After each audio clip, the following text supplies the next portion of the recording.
What is forbidden in the ninth commandment? The ninth commandment forbiddeth whatsoever is prejudicial to truth, or injurious to our own or our neighbor's good name. Question 78 of the Shorter Catechism. We continue with our exposition of the ninth commandment and address what is forbidden, the sins forbidden in this particular commandment. We've seen that truth is something that must be preserved. Why? Because truth is a precious commodity. Truth is not something that is indifferent. It's not something to be toyed or played with, not something that can be disposed of. It is a precious commodity. It is closely connected to who God Himself is. And so the Catechism teaches us that what's forbidden is anything that is prejudicial. Anything prejudicial to the truth. Now, what does this mean? What does the word prejudicial mean? Well, children, you'll see the word judicial in here, right? So you can think of a judge or justice, judgment, right? It is at least connected a little to that concept. It means anything that would undermine, take away from, obscure, cloud the truth. Anything that would diminish the truth. That's what it means when it's saying anything that is prejudicial to the truth. It also speaks about forbidding anything that is open falsehood. All right? When we think of the ninth commandment, we think of what? We think of lying. We are not to lie. Thou shalt not bear false witness.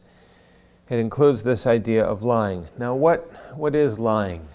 What exactly is lying? Well, it often helps to define something by saying what it's not, as well as what it is. So it's not mere ignorance,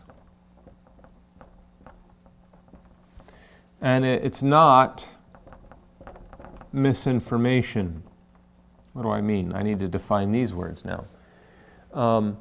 It's not mere ignorance. So if your mama says to you, how many brownies are left in the pan?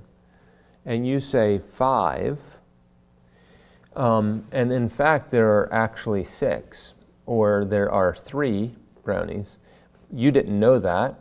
You thought for sure that there were 5 brownies. Well, in that case, you're not lying, right? It was ignorance that led you to say 5. You had just looked a few minutes ago, and perhaps you mislooked, and there was an extra one on the other side of the pan, or some little brother had come along and taken a couple since you had looked a few minutes ago.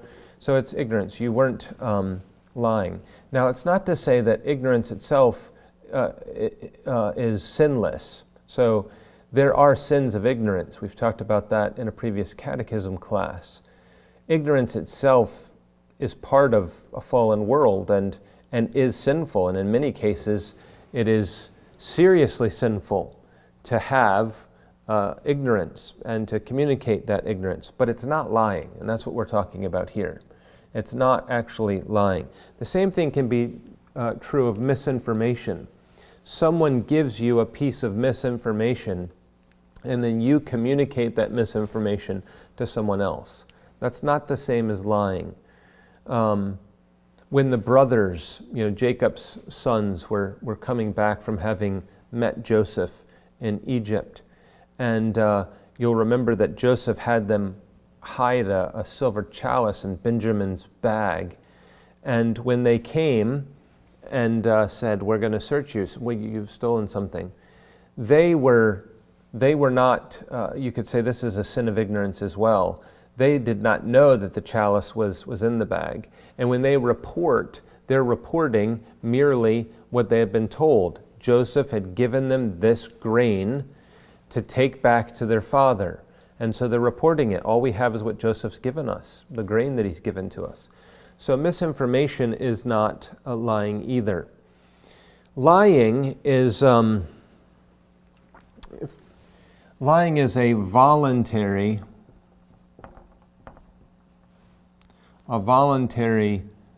speaking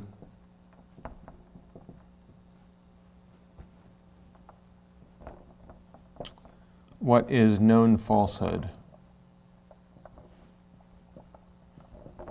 We could define this in other ways.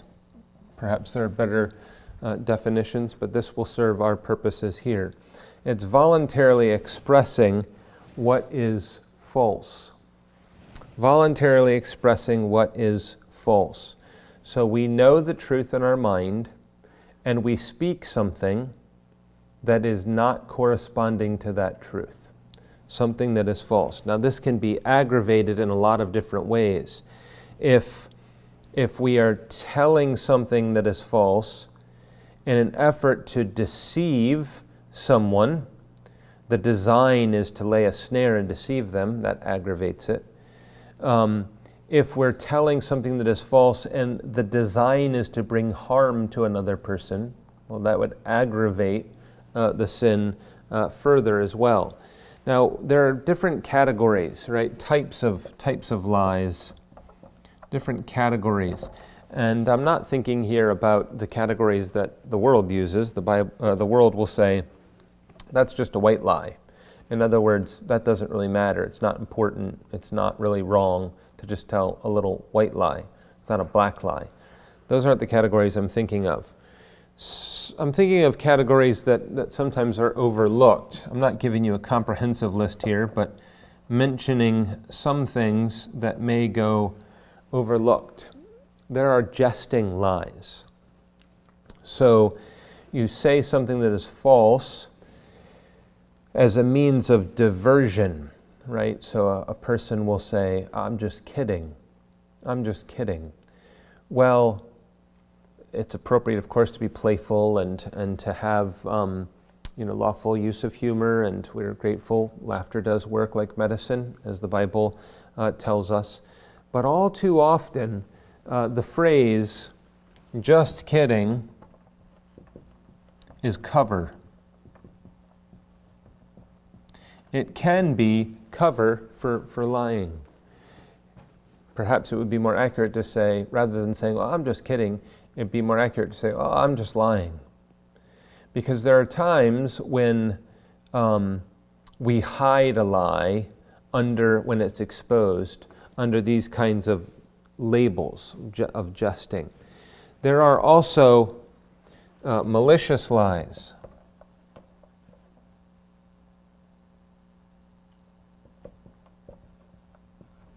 Malicious lies as well, that people will communicate a false report in order to damage someone.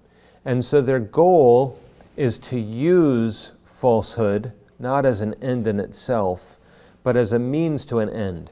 They want to somehow damage someone else. And it could be in terms of their reputation, it could be physically, it could be all sorts of things, where the attempt is to damage them. Another one, and this is more overt,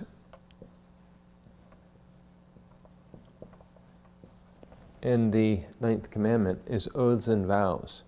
To lie in a vow, or to lie under oath, right? So it is explicitly forbidding falsehood in witness bearing.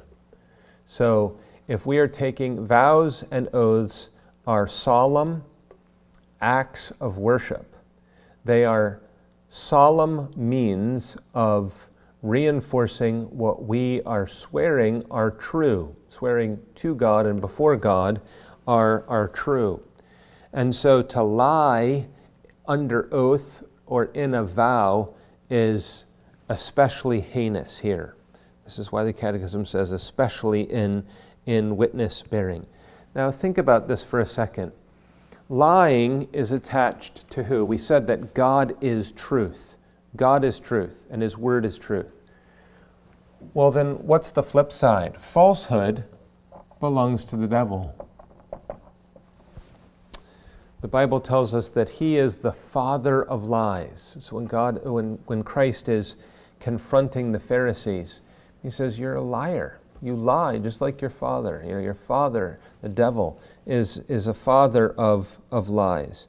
And it shows us how evil it is. The Bible speaks of lying as an abomination. It is something that is significant before the Lord because it's so closely attached to His character.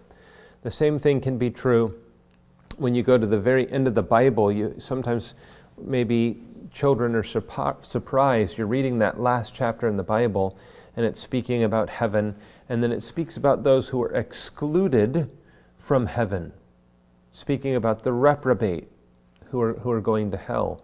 And there's a list of things that are given, and the last thing on the list is, and whosoever speaketh a lie. And whosoever speaketh a lie. So this is serious business. This is warrant for the lake of fire, for hell itself. And so we need to recognize the sobriety of it.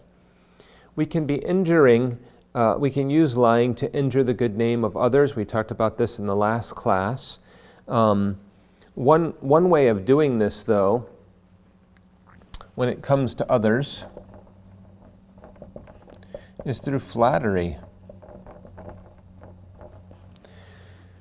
We can actually say things to someone about them that's not true as a means of flattering them.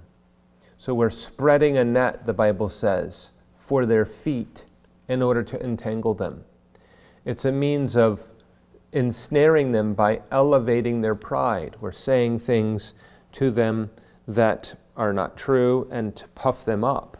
It's actually imparting harm to them through this form of falsehood. So it's appropriate to praise people. We need to be encouraging in our homes, in the church, and so on, to tell people what we see of Christ in them, giving God glory for that, to thank them, to tell them how much we love them, why we love them, what things we find so commendable about them. This is wonderful. We're encouraging, it's edifying, it's spiritually building up, it's bringing glory to God. That's very different from things like flattery. Another one would be defaming. Defaming another person. And this takes place not only in saying, did you know so-and-so did such and such, or did, this person has this character flaw. It can also happen not so explicitly. Just raising a question that casts a shadow over a person. So we have kind of backhanded ways of doing this, where we're speaking about someone and we make a remark that kind of leaves a question mark in a person's mind. Person A is talking to person B about person C, and they say, that they can raise a question or an issue that makes person B think, well, maybe that person's not trustworthy, or that person has problems, or whatever. We're defaming people that way. And then, of course, we can be false witnesses, which we've already noted here. False witnesses. So we're actually lying in the context of an oath or of a vow. Lastly here, notice that it brings, the Catechism brings to the fore an important point. When we're thinking about truth, let's represent truth as T. Here's T. We can have the truth and maybe even tell the truth plus some falsehood. That's F. And this is a violation of the 8th commandment. So this would be a breach of the 8th commandment. The 9th commandment. This would be a breach of the 9th commandment. We're adding falsehood to the truth. But there's another way of doing it as well. We can have the truth and then subtract part of the truth. And this too is a violation of the ninth commandment. We're withholding truth. We're subtracting truth. So children can be tempted to this. They'll tell part of the truth and strategically, purposefully withhold part of the truth in order to deceive mom and dad.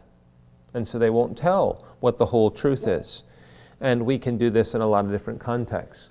It's important that we're not doing anything that would be prejudicial to the truth, that would take away from the truth. So question 78, what is forbidden in the ninth commandment? The ninth commandment forbiddeth whatsoever is prejudicial to truth or injurious to our own or our neighbor's good name.